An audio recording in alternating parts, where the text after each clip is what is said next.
The show starts in 10, 9, 8, 7, 6, 5, 4, 3, 2, 1, go. Hi everybody and welcome back to the Crypto Night Show. Just had a few little technical hiccups there, unfortunately, but that's just the way it goes sometimes live on the internet. So this show is going to be pretty epic because I've got Nick Hellman, of course, and it can't do much better than that, can you? From Crypto Paradise and Surf Token. So it's going to be pretty exciting to hear from him. Now we're going to bring him up on the stage, of course, and get any questions that you have, any comments you want to make in the chat there as well. Obviously, he's been doing some great stuff around technical analysis, fundamental analysis in crypto, as well as building out a pretty incredible ecosystem with a Crypto Paradise and Surf Token. So it's going to be a lot of fun to interview him very, very soon. So hope you guys enjoy it. Don't forget, of course, to share the link around. I'm going to paste that in the chat there as well.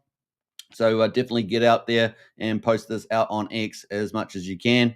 Because it's going to be a great, great show with a pretty big personality. So I hope you guys enjoy it. So without any further ado, let's pick Nick up on the line here, and we're going to have to add him into the studio. There he is. Well, welcome, Nick. How's it going, everybody? Good to be here. Thanks for having me on the show, and excited to talk about PulseChain, Crypto Paradise, the journey, and of course the Surf Token launch that just occurred 3 weeks ago. Awesome. So, Nick, for those that are not too familiar with you, are you able to give us a bit of a background about yourself and how it all began? Yeah, so I started in crypto in 2016, went public in crypto in 2017, helped co-found LearnCrypto.io, which is a technical analysis educational platform. We still have a private group to this day, cycle after cycle, at patreon.com/learncrypto. You get 24/7 access to myself and Todd Butterfield, who happens to own Wyckoff Stock Market Institute. So if you've ever seen Wyckoff markings on Twitter, my co-founder is the one who actually owns all of those indicators that you see on Twitter and TradingView and everything else. So pretty good space to be. Since then, I've worked with plenty of individuals in the space, found myself with Crypto Paradise, with Crypto Amaru, Nate, and a handful of other developers, social media personalities. And we wanted to do something a little different. And now Crypto Paradise is a marketing agency. It's also a investment syndicate. We acquired the decentralized incubator, which is a launch pad from the last 2 cycles. So that's another utility for Surf we'll get into. And been here a long time, done a lot of things early to BSC, but now I think PulseChain is the opportunity. And we're trying to get involved, and we're trying to onboard our followers that are on BSC, Ethereum, and Solana, trying to onboard them here to PulseChain. And I think the short-term success of Surf so far shows that we are in fact doing that, kind of leapfrogging a lot of other projects that have launched on PulseChain, because we are bringing in new capital and new users and new faces. Yeah, that's fantastic. And I think I mentioned it either yesterday or the day before about that, that you guys are like bringing on some pretty new big crowd to PulseChain, which is just, I called it an early bull market sign. How about that? But it is really exciting to have you guys come over. And one thing I mentioned to you before the live stream started was the professionalism that you guys are bringing, which I love personally. And so I'm very excited about that. Now, with PulseChain, you come into PulseChain, what is the catalyst that brought your team to PulseChain? Because I think that's pretty... So Crypto Paradise does have a DAO. If you want to be in the DAO, it's 200,000 Surf to get in the DAO. But before Surf Token existed, we had this governance committee, is what we called it, because there was no token. Yeah. And we put a poll up, hey guys, we think we're going to launch a token, and we want to implement a lot of utilities based on the Web 2 business of Crypto Paradise, based on the incubator that we have, and some other cool token utilities and token tricks we picked up along the way. And, the poll was going off. BSC was winning because a lot of us made it big on BSC. We were early to that. Base with the speculation and the Coinbase ties, and Ethereum because it's kind of the king. But, I put my face up there. I put my thoughts out there saying, PulseChain, very low valuations, a lot of upside, although there is risk. But I saw Richard Hart beating the SEC. I predicted that was going to happen. Yep. We also saw success of the liquidity web over on PulseChain as well with tax tokens. So what's unique about PulseChain is effectively you have 5 blue chips. And this is one of the only networks that has that. On BSC, you have BNB. Ethereum, you have ETH. Solana, you have Sol. And if you create a token on any of those networks, you create a pair with Solana and maybe a pair with a stablecoin. But on PulseChain, you have the opportunity to get with 5 blue chips, and then you can let arbitrage bots kind of trade off of all those. Today Ink's hot, tomorrow Hex is hot, whatever it may be. And that allows you to harvest taxes that can go and be injected back into the token. So after I did that, votes slowly started switching. And what's unique here is, cool, PulseChain was picked. We're going to launch Surf on PulseChain. 60 to 70% of our GC members never once interacted with and never once used the PulseChain network. They didn't even have it in their MetaMask wallet. So by launching Surf there, we actually effectively forced their hand. Hey, if you want to buy more Surf, you have to add PulseChain network. Hey, we're going to give you guys an airdrop of Surf. All of our GC members got 200,000 Surf for free. Now that's a $7,000 airdrop. And they got over here and they're holding their tokens. And now they're on the chain. Now they have economic power on the chain. And whatever they decide to do with it, they can do with it. So, short answer, we chose it because we believe in the upside. I believe Richard Hart's a Chad. We saw the opportunity with the liquidity web, and we wanted to onboard people to a new chain. We got where we are by being early. When we got on BSC, half the people hated CZ, half the people loved him. That reminds me a lot of Richard Hart, doesn't it? So that's the same vibes I'm getting. That's the opportunity I'm seeing this cycle, and we're rolling the dice here with PulseChain, and we'll see what happens. Hey, I think that's fantastic, and I'd agree with it all, of course, being a PulseChain influencer. But one of the things that we see on PulseChain also, in addition to the fundamentals you just talked about, which I thought you outlaid really well, is we've got a kind of a PulseChain influencer army, right? Which is, I think, relatively unique. There's a lot of Bitcoin influencers out there and stuff like that, but often they're doing margin trading, all this stuff. Whereas on PulseChain, everyone's all talking about DeFi essentially, right? And so how do you feel about all those potential influences out there and how that might impact the market, like in terms of adoption as well? Yeah, and I think that is what has created the culture of PulseChain that was, inviting. Is there's a bunch of individuals like yourself, 100-something streamers, all talking about PulseChain, and that's what gives it the culture. And once you get in, that's why you latch in and see the upside opportunity. Now what we need to focus on is, hey, how do we get these OG influencers, KOLs, product developers to start wanting to develop on PulseChain? And obviously it becomes a lot easier when PulseChain has green candles, but it also becomes easier with word of mouth or people who are working outside of that multi-network ecosystem and coming to PulseChain like ourselves and Crypto Paradise. And we're only, one small channel, but we have contacts with, BitShaman, he's big on Solana, Crypto King is big on BSC, and we're trying to get them to dip their toes in here. We're even offering them like, hey, if you buy Surf, we'll give you some OTC to force you to get on PulseChain. Nice. Because once they have economic power here, that's when they will start talking about PulseChain to their community, because otherwise there's no point. They can't pump their bags. They have no economic power on the network. So we need to get them some capital over here, get them some green candles, and then get them to start preaching to their degenerates that are on different networks. So I love the culture on PulseChain, but we need to get out of the echo chamber and keep growing that echo chamber and let the culture speak for itself once people get across that bridge. Yeah, so on that, I think I've got two good questions. And one is you obviously got, because you're a fairly decent size, and you've been around for a long time. You must have a lot of network into some of these, other ecosystems and big players on the field, as it were. So are you finding that you're slowly having more conversations with them about PulseChain and the opportunities on the back of Surf? Yeah, so as they reply, if they let me, I do post on my feed. So we've gotten a plethora of individuals asking for help on how to get over the bridge in preparation for the Surf launch. We got other individuals saying they're working on doing some content around Surf and PulseChain, and they're trying to get over the bridge. And then some other ones who are like, yeah, I'm going to get to it. I'll let you know once I get on PulseChain, we'll get some Surf OTC going or whatever it may be, and we're going to get ingratiated with the network. So I'm just continuing to preach like, hey guys, people, sacrificed this 2-3 years ago, and you're able to get in at a 50% discount to those OGs. That is a very rare thing to happen in crypto.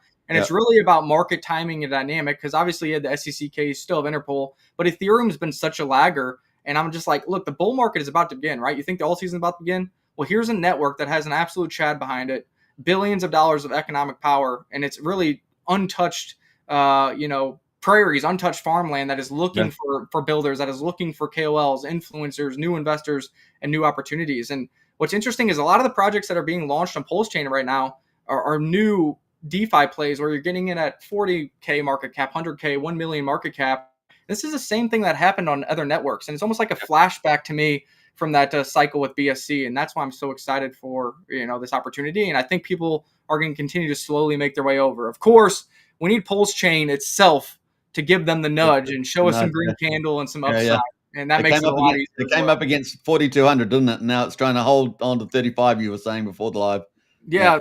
I see a cup and handle here. I've been sharing it. When we broke out, it's like I said, hey, we usually retest and then we can continue higher. I said we really need to hold 35.85. Right now we're at 35.79, but we do have a green candle on the daily here. So potentially and hopefully we have a bounce here, whether that's just general market dynamics, other technicians like myself or Richard Hart stepping in, whatever the case. And this is really a critical level to kind of keep that self-fulfilling prophecy of the bullish cup and handle going. And then the next target would be like 55, which is like 55% higher here. And if you get a 55% rally on PLS, that means you're going to get a 60 to 65% rally on the other blue chips. And some of the good altcoins on PulseChain are going to do 1x, 2x, 3x with that kind of movement from PulseChain. So that also makes my job of onboarding a lot easier as well. It does, people like the green candles.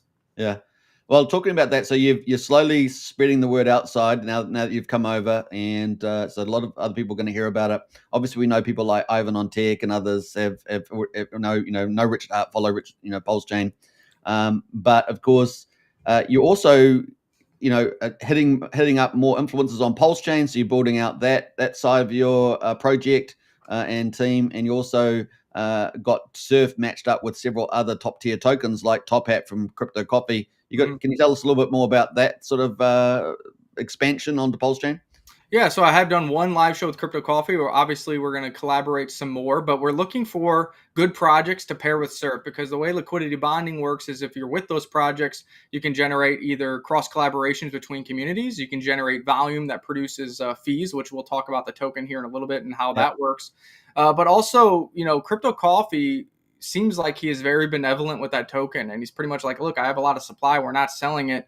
And when we were on a conversation, he was talking about all these utilities he's coming up with that are going to buy and burn the token or buy and add LP to the token, whatever it may be. So after hearing that, I'm like, wow, Top Hat could be, a big meme coin player on PulseChain this cycle. And if it's going to do a 10x, 100x, 1000x, we want to pair Surf with that so we can ride that wave as well. 100%.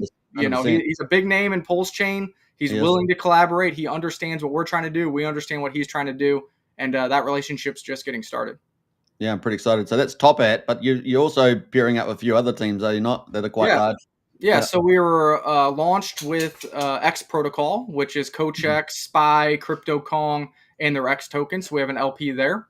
Yeah. We have a collaboration with Teddy Takeover. They've hopped on some of our spaces, retweeted our content. So we have an LP with Teddy, not with Bear yet, but I will say the DAO is voting to also create an LP with Bear and let those two kind of fight it out. Yeah, sure. I know it's a little bit of a battle on chain, but we can hopefully make it fun and take advantage of the volatility of both assets to harvest some fees off of that. So with Teddy Takeover, you got big cheerleaders like Moon King, which is probably one of the top 5 influencers on PulseChain in terms of size, and of course he's a pretty funny guy as well. Yeah.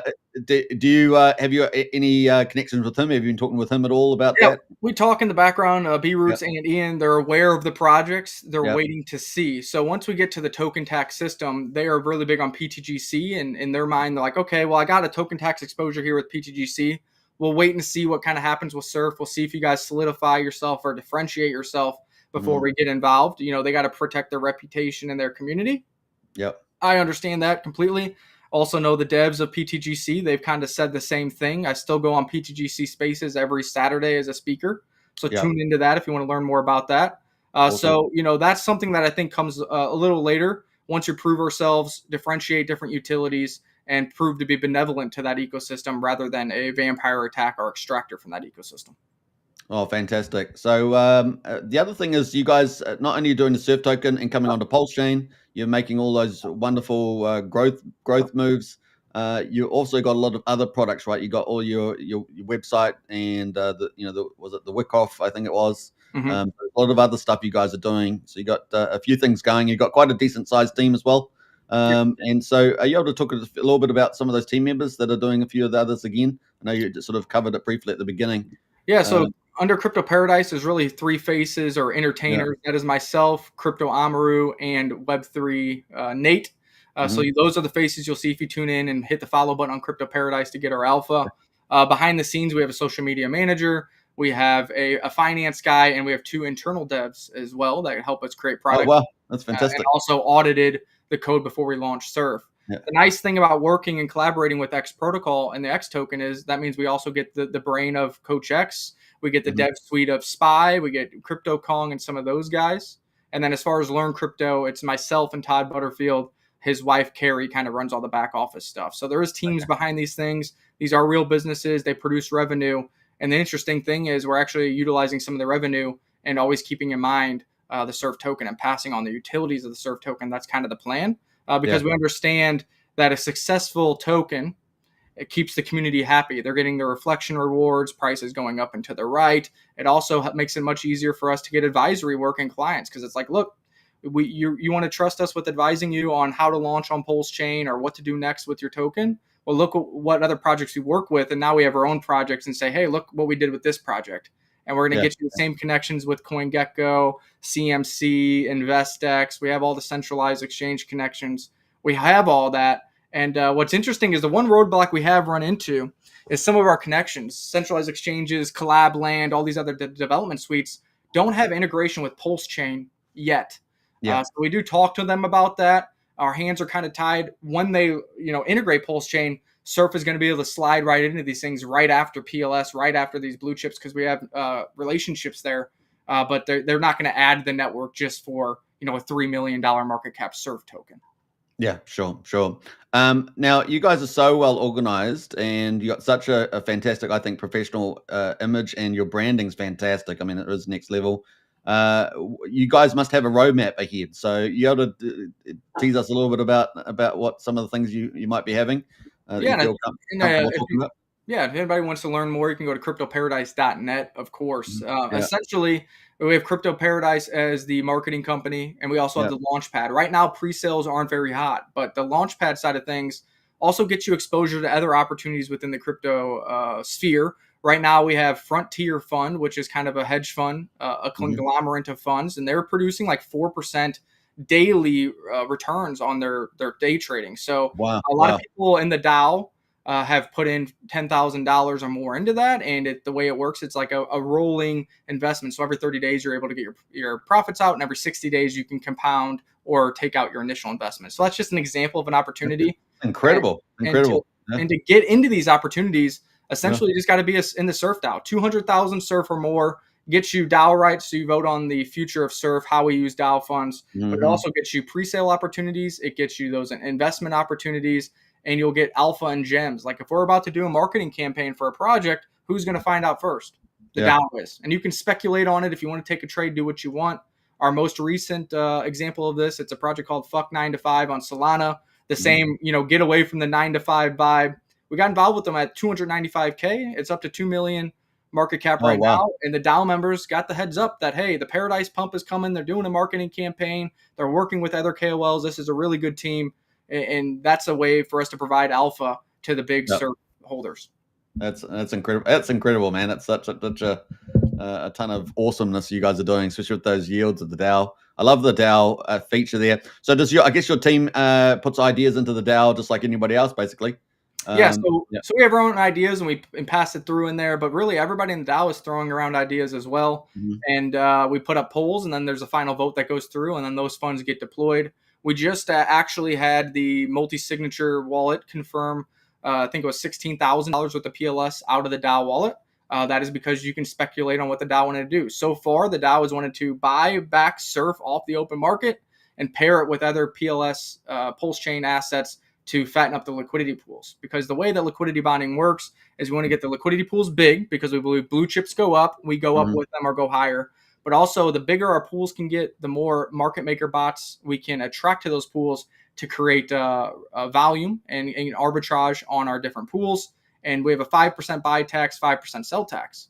So every time that's happening, the DAO is refilling. The Surf token holders are getting reflections. Tokens are being bought back and burned off the open market. We've already burned 2% of total supply in 3 weeks just from the smart contract functions and the volume. So it's really about keeping volume up. Because the more volume there is, the machine gets to work, and that's where you have the LP ads, the buybacks and burns, and the reflection rewards for holders.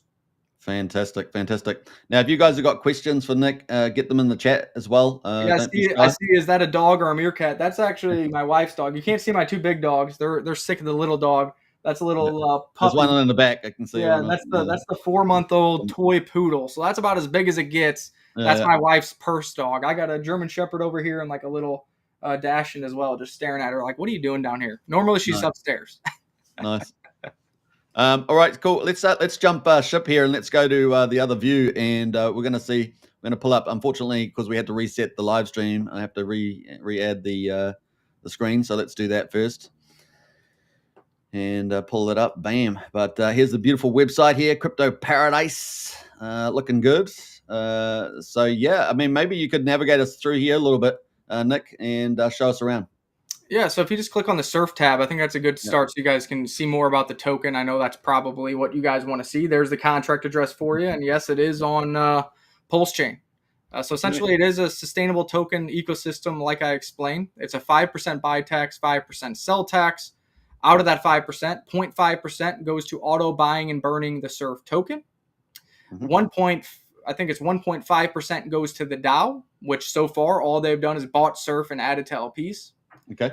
0.5% goes to auto adding LP with surf and PLS. We think that's very important. We want to help pump the network. We think PLS is very undervalued. Another 0.5% goes to surf and X LP. We're working with X protocol. We think X is very undervalued, so we want to tie to that. And then we have 1% going to a no expectation wallet. Okay. And so far, that no expectation wallet has just bought and held surf tokens. But the no expectation wallet will be used probably for Crypto Paradise overhead costs and Crypto Paradise expansions. Because the bigger the business gets, that's the more revenues that can be earned and the more eyes that can be on the surf token, which means more potential buyers of surf, but more potential buyers and bridgers into the PulseChain ecosystem. Yeah, I think that's a pretty nice balance too. Yeah, that's pretty exciting. Now, you're obviously looking at more partnerships, so I guess more potential opportunities there. I know that there's a project that I've covered recently. It's called Nexion. They're going to be having 10x leverage on there. So it'd be interesting, sort of projects like that. But yeah, it's going to be fun. That's kind of the Crypto Paradise difference is we're willing to collaborate with really anyone, and we're talking to several people. There's a DeFi platform that we actually did a recorded video with that has not been released yet, but we think there's going to be a surf LP pair on there for people who want to chase yield. We're talking to getting a project to relaunch on PulseChain, and they might have token taxes, and part of that would be some of those token taxes will go towards surf buybacks and burns.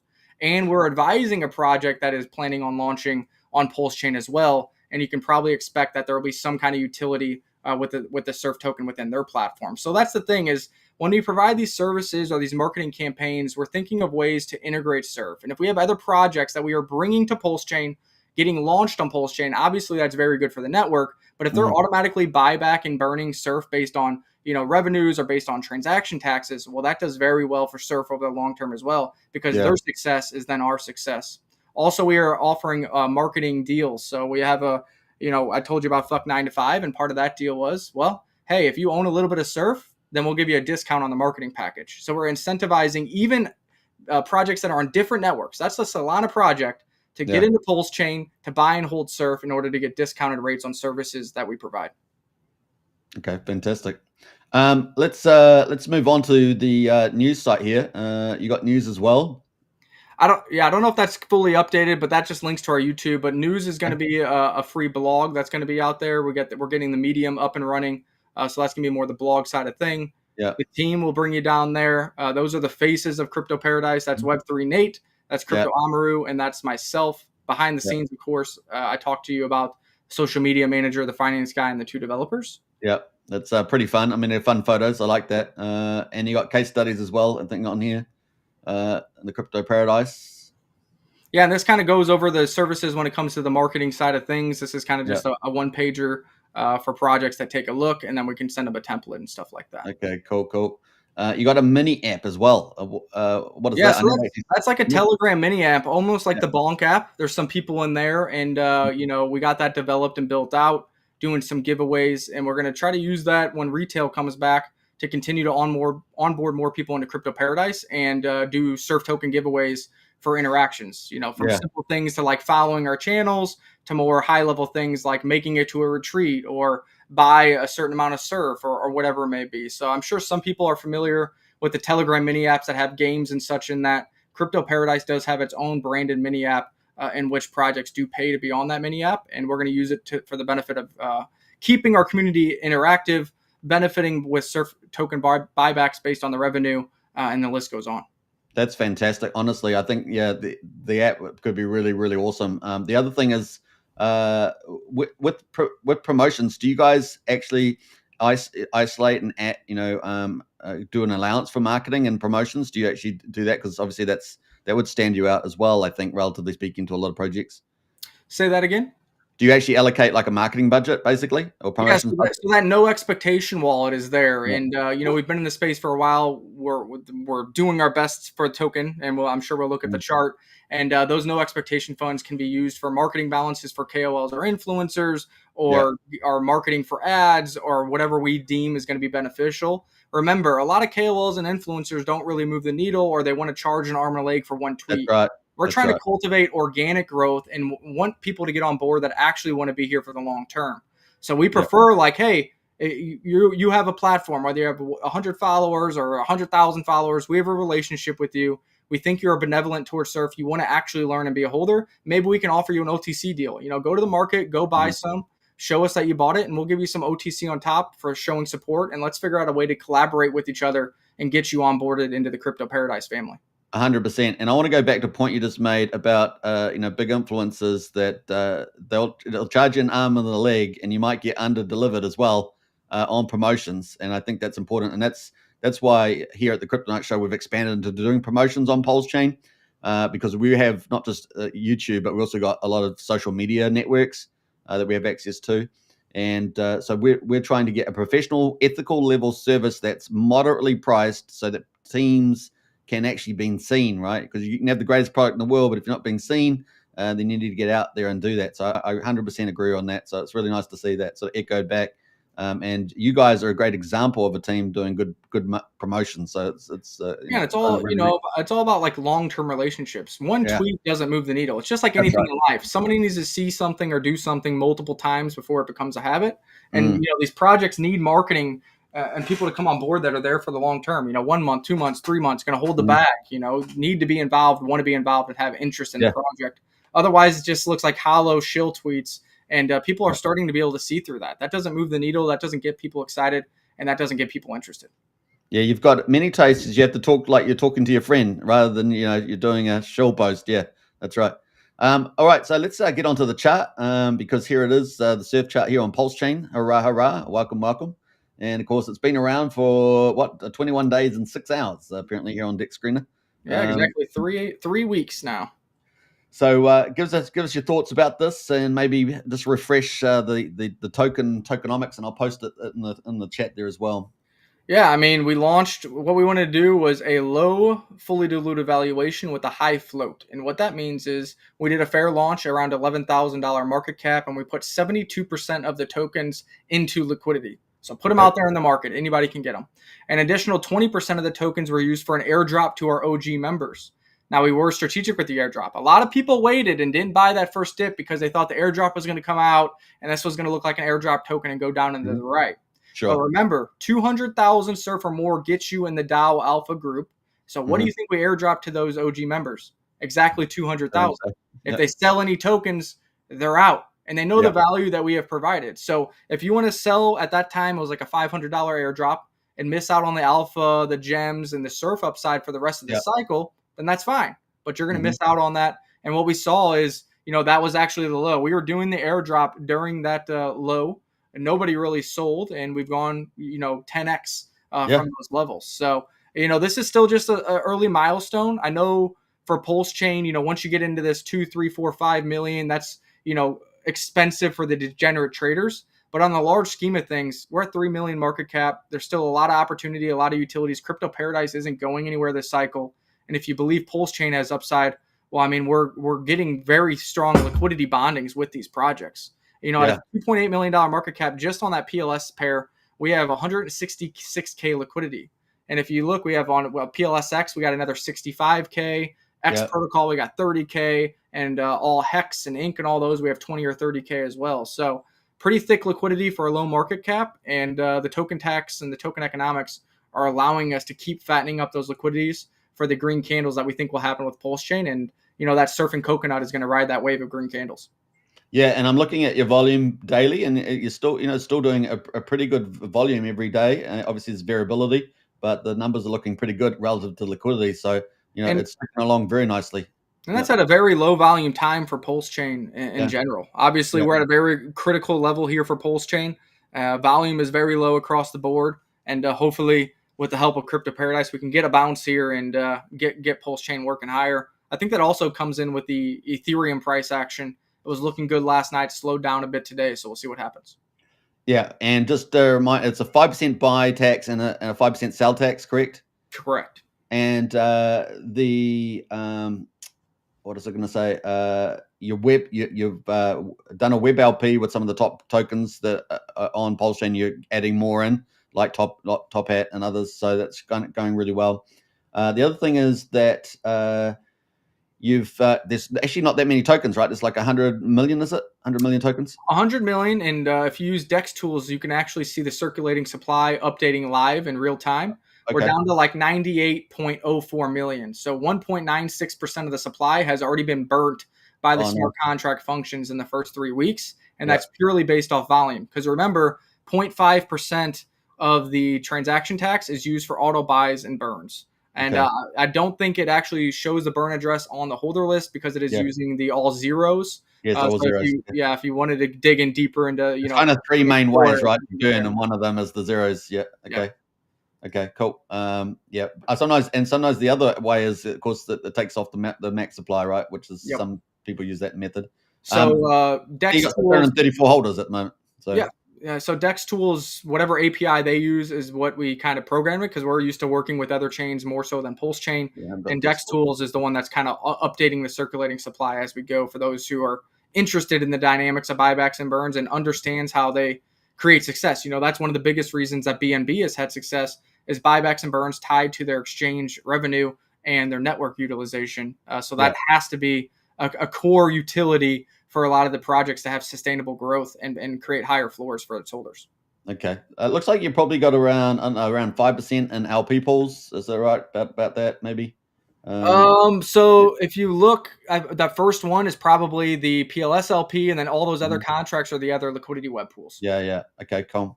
So remember, initially, 72% of the supply was put into LPs. Now the price has gone up, so I'm not sure the exact percentage that's still in the LPs. But almost all the tokens are put in LPs and letting the market do its thing.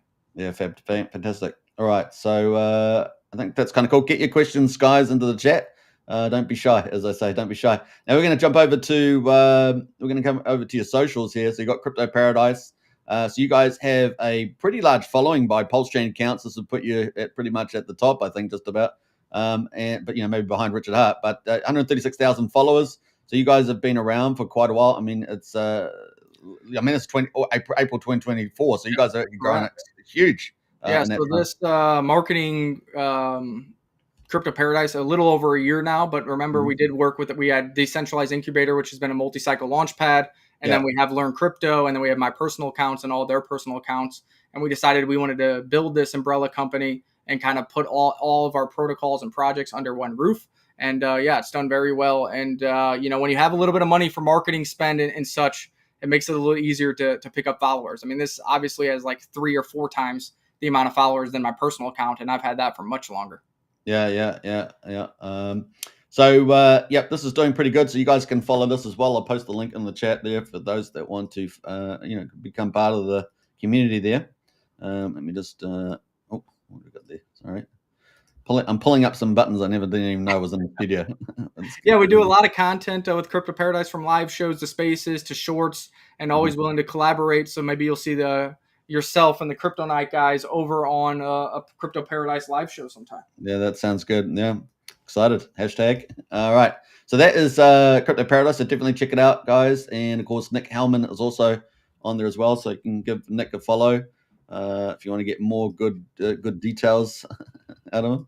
And of course, I'll post that as well.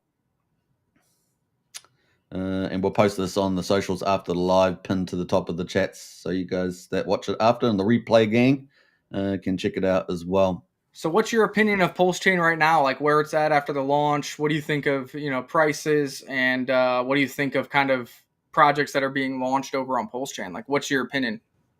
Well, moving shop here. It was key that we got over 4,200, and we have not got over there yet. So obviously we've got to wait our time a little bit there. And as you pointed out earlier, trying to hold on to 3,500 is pretty key.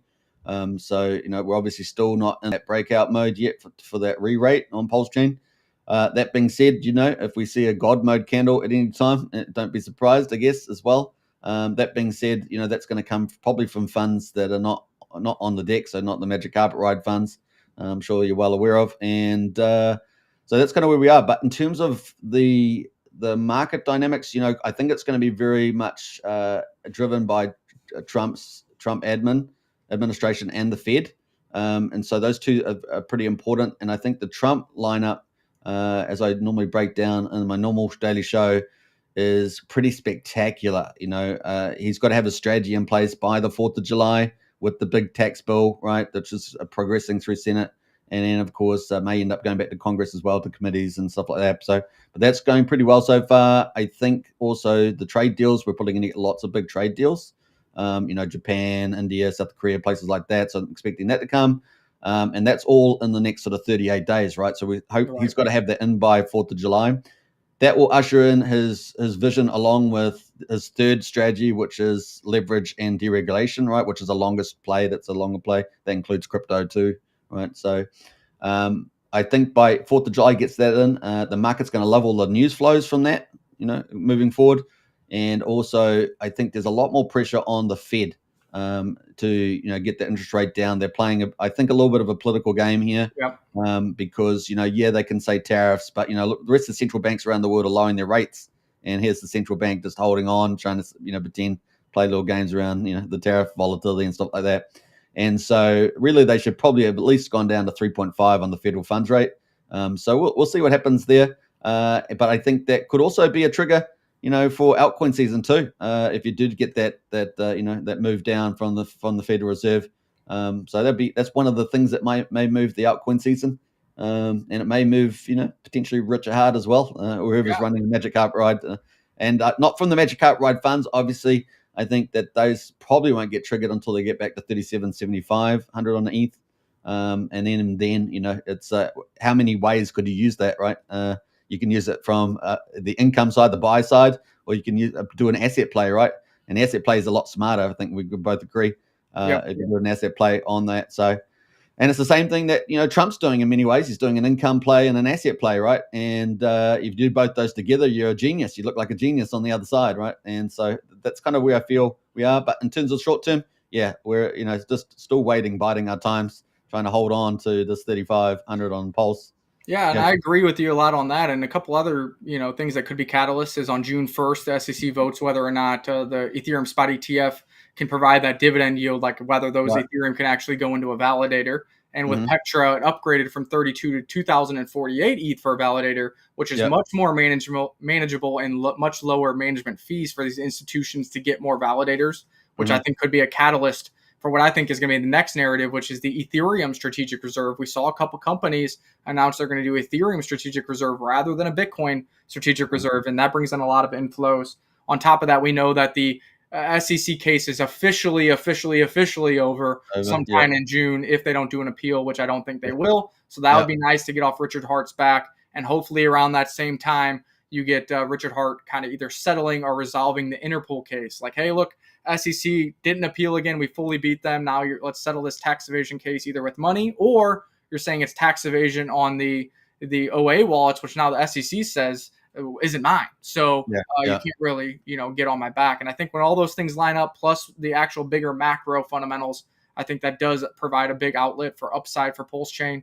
As we know, PulseChain has a big tie to Ethereum. So if I'm right on the Ethereum narrative switch, if I'm right on the SEC approving that, that's a much easier sell for institutions to be like, hey, Ethereum spot ETF, Ethereum is the next Microsoft, and it pays you a dividend yield comparable to that of holding like a cash investment. So 100%. I think that's a great investment opportunity and an easy sell for BlackRock, where they can get a lot of fees that way because they'll keep a percentage of that validator reward for themselves. Mm-hmm.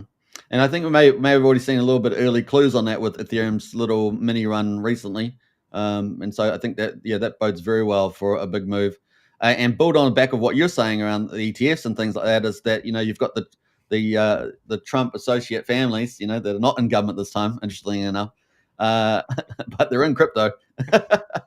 Right. And they're going large, right? They're going large. So they're bringing all these big capitalists into their mix to do their own, Michael Saylor MSTR setup, right? That's what they say. We want to have at least we want to do another one of those. And now how easy to do that, of course, is because he's got 555,000 Bitcoin. And I don't know I think was at the Bitcoin conference yesterday or something, he got asked about are you guys going to like dox your accounts and prove, what was it, proof of Bitcoin, I think it was, which I thought was pretty hilarious. He kind of had a wraparound and pretty much said he wasn't going to do it. Now, what's interesting is Jack with Strike, and they're doing the 21 shares. He did a video today saying, hey, we are going to dox all of our wallets. Here's the 4 wallets that we have currently. We're about to add a 5th. We raised $100 million to buy more Bitcoin. So, that's a little jab at Michael Saylor and MicroStrategy, like, we got nothing to hide. Here's all the Bitcoin we have. Here's cash that we're going to use to buy Bitcoin. And you guys can track all those wallets you want in the future. So we'll see what happens. So where do you lie on that? Where do you think proof of Bitcoin? Where do you think? Is it important? The whole thing is, if you like, Arkham has already tracked wallets that they're claiming to be Michael Saylor's or MicroStrategy. So the whole point in the belief system is that it's this on-chain, transparent, immutable monetary system, right? So people are going to find it out anyways. Why wouldn't you just be transparent in what your public wallets are? Because people will find them. Plus, it's just your public key. And if you really believe what you're preaching, that it's a reserve and you're going to use it to leverage and create value for your shareholders, and you're not going to sell it, then why not just have it out there and really prove all your buys, and people can get excited and hyped every time you buy, and they can watch it live on chain. So we want proof of reserves from centralized exchanges, right? Yeah. So, they probably should provide proof of reserves for their Bitcoin reserves if they're going to try to take advantage of that as a strategy for a publicly traded company. That is probably something they should be forced to disclose, in my opinion. Yeah. It was definitely a viral question in that meeting anyway. Now, the other thing is just coming back to like the Bitcoin conference, I think it's still on at the moment, I think. And we've had, people from all around go to that. But it's like I just had a Wild SJ on the show, and she's at the Bitcoin conference. I'm not sure if it's still on. I think it might be still on today. But they have their conferences, and PulseChain, we've had our conferences, right? And they're definitely different. And so we've had, I think, Matty Allen's run quite a few. Recently, we had RH Max move into it. We've had 1 or 2 others that have tried to do conferences to different degrees of success. How do you find? We talked about how there's quite a big influencer community, and the community itself is highly engaged in PulseChain.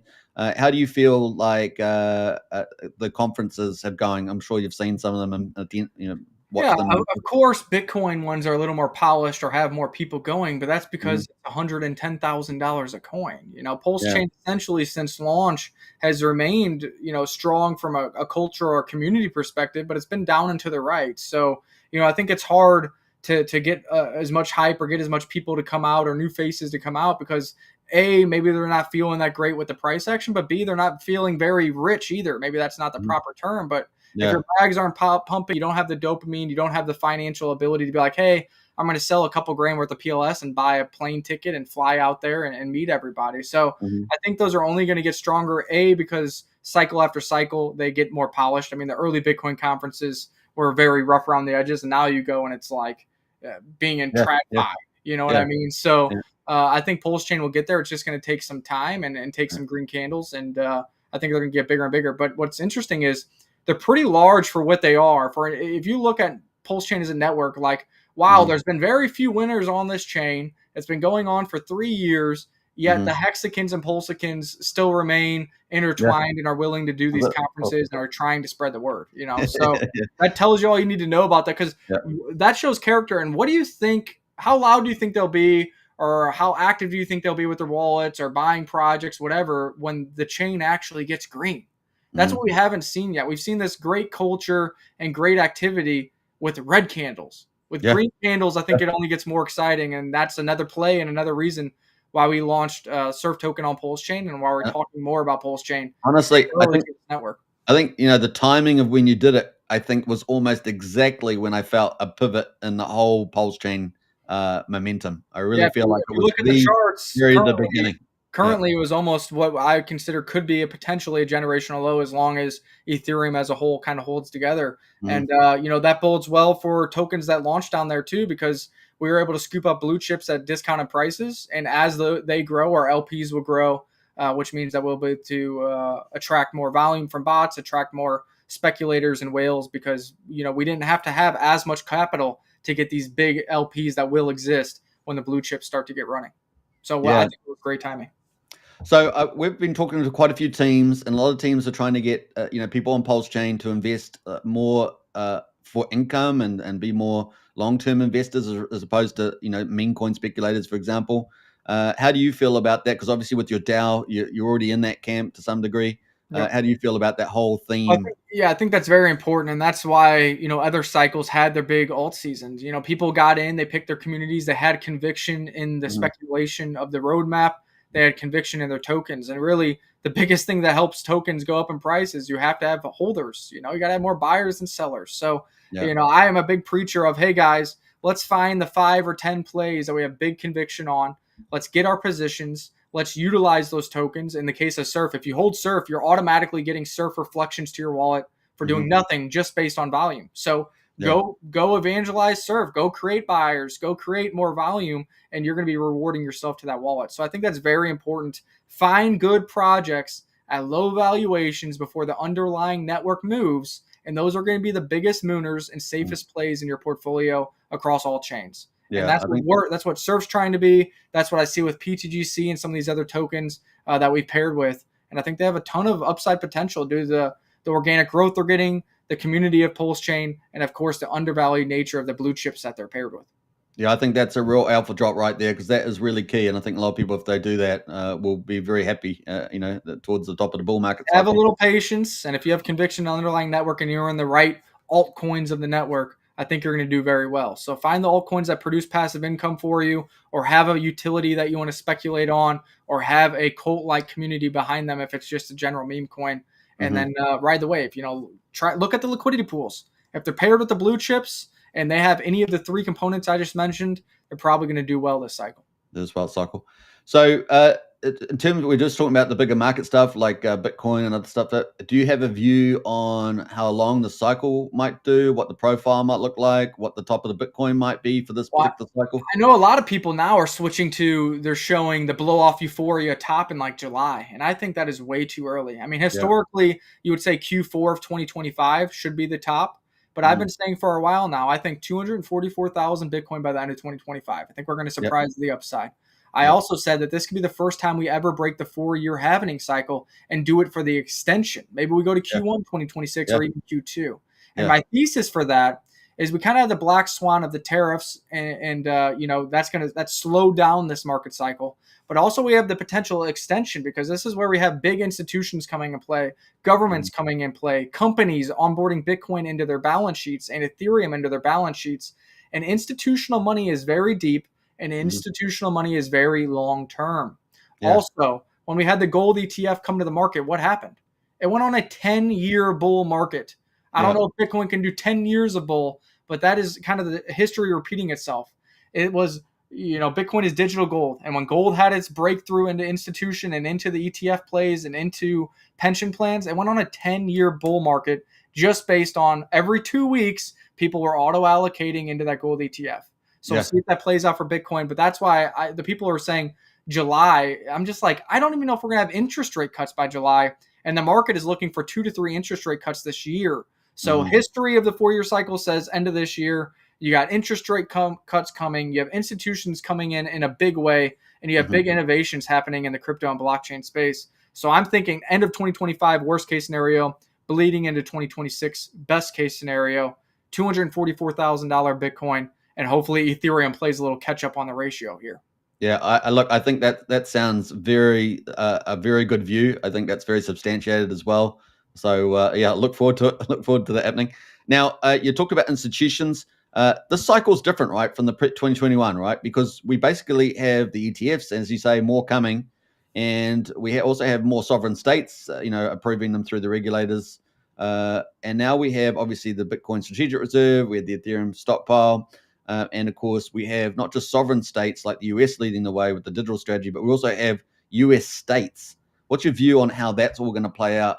Because that's every player on the field, basically. Yeah, and that's what I think people are really underestimating the upside of Bitcoin here and the longevity of this bull cycle. If the macro fundamentals play out, we don't have a black swan. Because like Texas, for example, just announced it. So if you have a federal level strategic reserve just for the United States, they own hundreds of thousands of Bitcoin, and they're looking to do net neutral budget ways to buy more Bitcoin. Yeah. But now if you have 50 states that are approving it and utilizing a percentage of their pension funds and a percentage of their tax revenues to buy, hold, and store Bitcoin as a reserve asset, that is a lot of money. And people are not understanding the potential there. We just saw Texas get passed. And this could even trickle down to the city level. There's going to be cities that will have Bitcoin strategic reserves. So now you're talking about auto investments in Bitcoin on the city level, the state level, the federal level, pension plan level, and 401k level. Because remember, we saw Coinbase just get added to S&P 500. And every 2 weeks, people have a 9 to 5 auto allocate into a 401k that goes and buys out S&P 500 index. And now Coinbase is part of that index. I know, Coinbase it's crazy. owns Bitcoin. Coinbase owns Ethereum. Coinbase is there. So I think people are just underestimating the amount of money from institutions that can come in slowly but surely. Because the other side of the argument is people are like, well, look, all the richest people in the world already have it. But they're still buying, or they're in the process of getting it passed through their court system to be able to buy. So it takes time when you're talking about these government entities. And if that's a consistent drip of buyers, that's where I look at the upside of Bitcoin and the upside of this entire market. You're familiar with a lot of the Wall Street kind of mindset, the the investor sort of sector mindset. All the players are basically, as I call it, on the bench, but they can get on the field, whereas that wasn't possible in 2021. Right. How long do you think it's going to take for that slow progress, which I absolutely agree with you, and I think there'll be a big thing at the beginning and then slowly creeping through the sector, that they can change their attitudes, be educated and not ignorant about it. It is the CEOs, right, we're talking about, and fund managers and all sorts of type of people in that whole sector, change their point of view from that corporate culture, which you know very well actually holds all those corporates back, right? Yeah. And then also the risk profile. The risk is the kind of key thing. And can they change at the board level, at the operational level, and investment arms, and whatever they're doing? How do you see that playing out? Well, I think it's already happening. Now we've seen the announcements of 21 Shares is about to launch. They want to have 44,000 Bitcoin.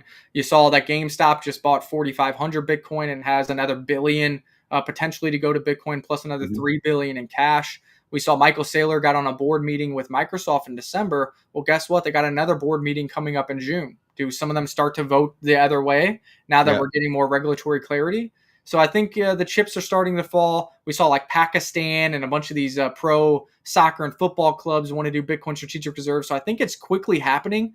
And these buys have to happen at some point. And there's almost so much supply available. So I think even next quarter, as we get clarity from the SEC, like I said, on the Ethereum ETF, whether they can do the dividends, and we get clarity around some of the things that you talked about with the bills in June, July, and August, I think next quarter you're going to start to see more and more businesses continue to buy. So it's already happening. That's what people don't understand is there is big companies and big buys coming in to Bitcoin.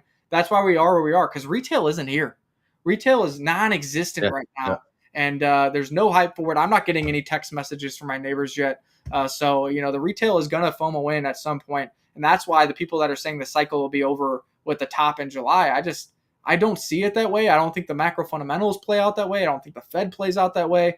There's no retail in here. And understand, when institutions get in, they get in to win. And they want to sell this to all their clients, and they want it to be residual because they get paid based on the AUM, and they'll get paid based on the revenue produced from staking Ethereum. Yeah. And they're going to keep you in that as a long-term portfolio position for decades.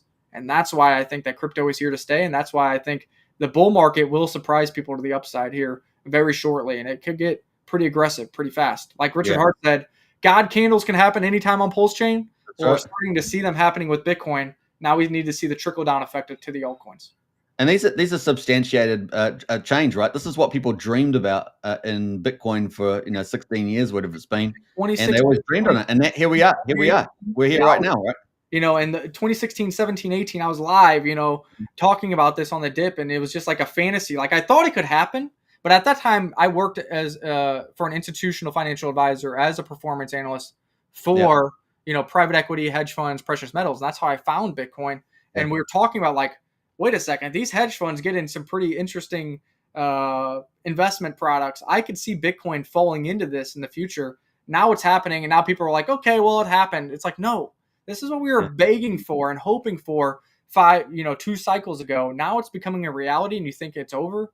I don't think so. I think there's a lot of money inflows that people just who have been in the crypto space or worked a 9 to 5 and now they're financial free in crypto. They've never been on the institutional side. They can't comprehend the amount of money in the way that they do investment vehicles for the long term for pensions and retirement. And that's why I'm saying, guys, I could be wrong, but I predicted 100K Bitcoin by the end of 2024 when it was 20,000. And I could be wrong about the here with my prediction for Bitcoin, but I just think this could steamroll very fast, and the retail will be left behind if they don't get on board soon.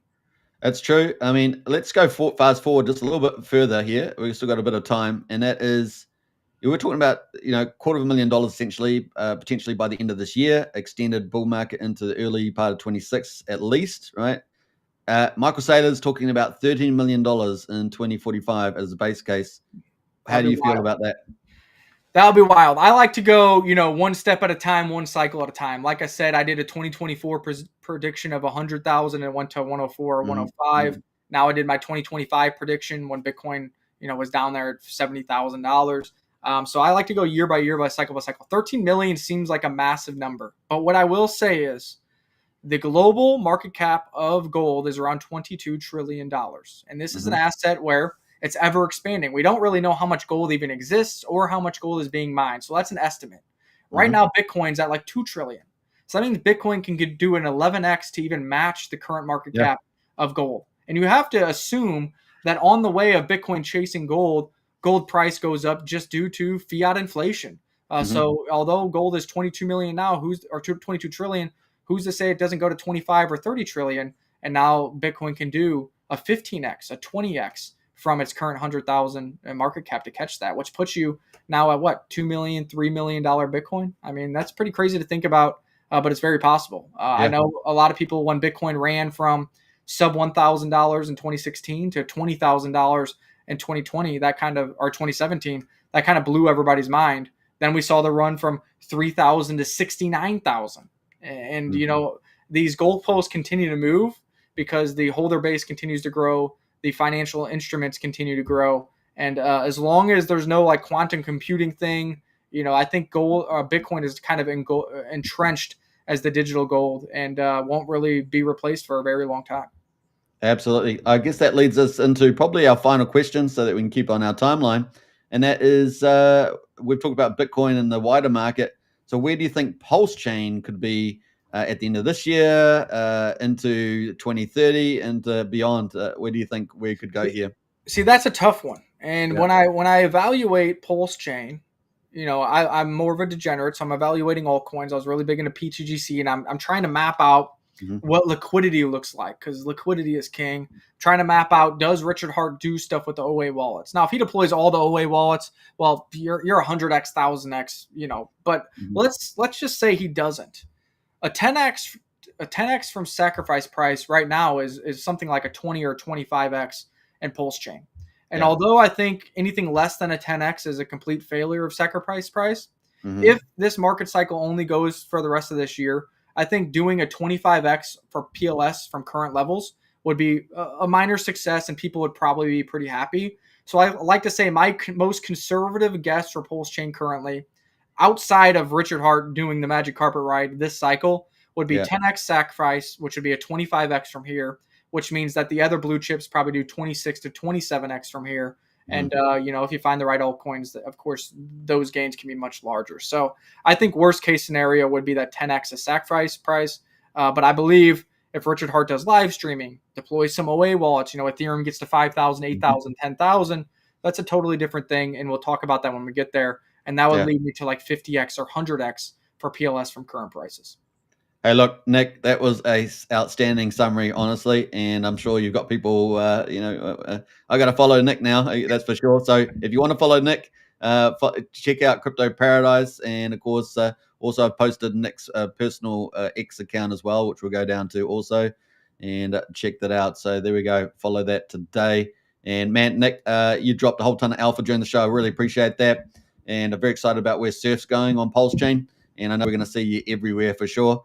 So yeah, I look forward to seeing you again, and if not here on your show, that'd be great. Yeah, I appreciate you having me on. Willing to collaborate with anybody, so you can come on Crypto Paradise or hop on a Spaces anytime. We'll get your opinion, or you can shill a project that you're involved with, and hopefully we see yourself or some of the faces from your community over in the Crypto Paradise DAO. 200,000 Surf or more can get you in there. I promise you're going to get value, not from only Surf itself, but from some of the other insights, the alpha, the gems, both on PulseChain and on other networks, as well as other investment opportunities. And we're here to, get our piece of the pie, and hopefully our community gets the rest of the pie. We can all win together this bull cycle and take advantage of the opportunity that crypto is presenting.